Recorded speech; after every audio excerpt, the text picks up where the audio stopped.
Kita jangan mengaku sebagai pengikut Imam Syafi'i atau pengikut Imam Fulan atau pengikut Rasulullah sallallahu alaihi wasallam sementara amalan kita sangat jauh daripada Al-Imam Syafi'i rahimahullahu taala. Saya mulai dari pembahasan fikih. Pertama, masalah musik. Masalah apa? Masalah musik. Di Aceh ini secara khusus tidak ada pernikahan. Ya, apakah bentuknya di kantor, di gedung-gedung, ataukah di rumah-rumah, pasti ada musiknya, ada keyboardnya, ada penyanyinya, bahkan ada penyanyi dari kalangan wanita. Ya, apakah dalam mazhab Syafi'i itu dibolehkan ataukah tidak? Jadi kalau seandainya diterapkan mazhab Syafi'i, kita sangat senang. Ya, sehingga kita nggak perlu repot-repot lagi mengingatkan muslimin, ya, membahas tentang haramnya musik. Kita juga nggak terlalu disibukkan oleh sebagian ikhwah, Ustadz saya ini mau menikah, tapi orang tua saya harus begini, harus begini, harus begini, harus begini. Nah, ketika diterapkan mazhab Syafi'iyah di Aceh, apalagi menjadi sebuah aturan pemerintah, ini luar biasa.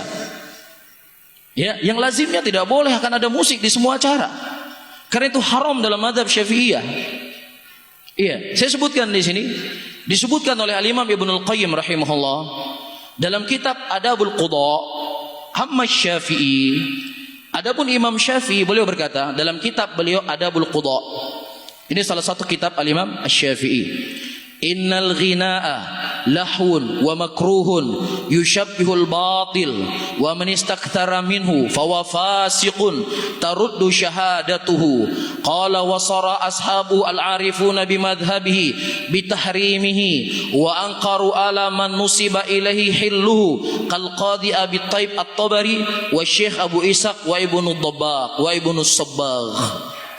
Adapun Syafi'i rahimahullah, beliau berkata, adapun musik adalah sesuatu yang sia-sia dan dia merupakan sesuatu yang terlarang, menyerupai sesuatu perkara yang batil. Dan siapa yang seseorang memperbanyak mendengar musik atau memperbanyak bernyanyi atau berlagu, maka dia itu fasik dan tidak diterima syahadatnya. Tidak diterima apa? Syahadatnya. Qala wa saraha ashabuhu, dan kemudian disebutkan oleh murid-murid Imam Syafi'i atau dari kalangan ulama-ulama Syafi'iyah, mereka mengatakan bimadhhabihi bitahrimihi, dalam madhabnya Syafi'i musik itu haram. Wa ankaru ala man nusiba ilaih, dan mereka dari ulama Syafi'iyah banyak yang mereka mengingkari penisbatan musik itu halal dalam mazhab Syafi'iyah. Ya, di antara ulama-ulama Syafi'iyah yang mengingkari penisbahan halalnya musik dalam mazhab Syafi'iyah adalah Qadi Abu Thaib at-Tabari dan Syekh Abu Ishaq dan Ibnu Sabbagh. Mereka semua dari ulama-ulama Syafi'iyah yang mengingkari penisbatan dalam mazhab Syafi'i kalau musik itu apa? Halal. Jadi berat tuh jadi mazhab Syafi'i, berat. Ya, jadi konsekuensinya itu bukan konsekuensi yang ringan. Mazhab Syafi'i, mohon maaf ya, mazhab Syafi'i itu bukan hanya sekedar qunut subuh.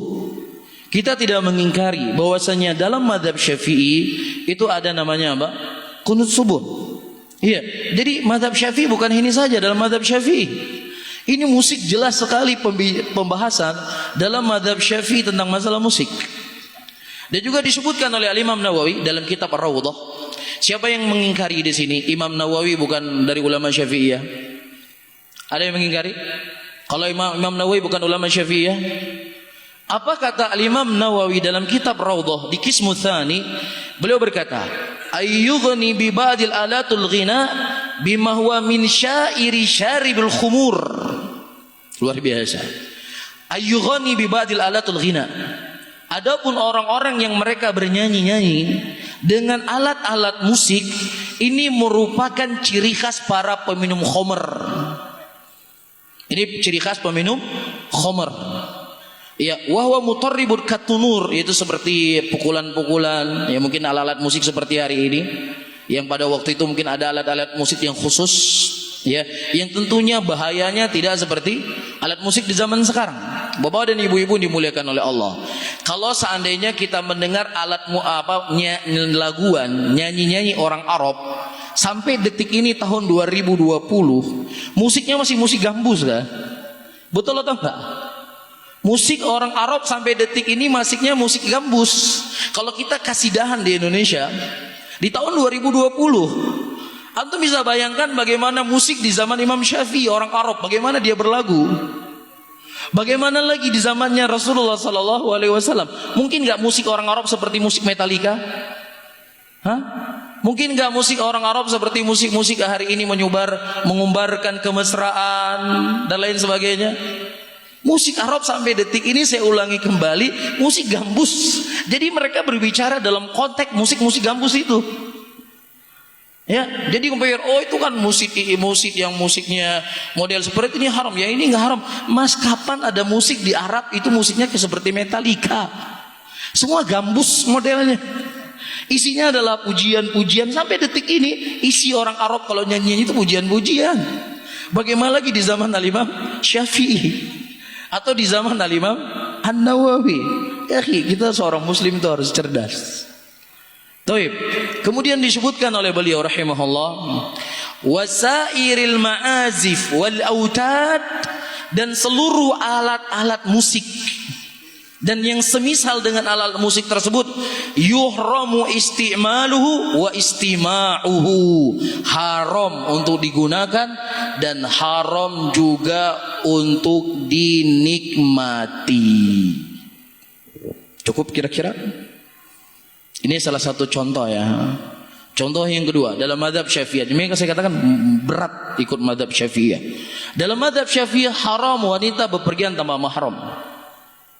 Kecuali dalam keadaan dikecualikan dalam mazhab Syafi'iyah untuk haji dan umrah. Selain daripada itu dalam mazhab Syafi'iyah haram bepergian wanita tanpa mahram. Jadi berat nanti kalau dijalankan hukum mazhab Syafi'iyah itu berazia di bandara, banyak perempuan nggak bisa berpergian.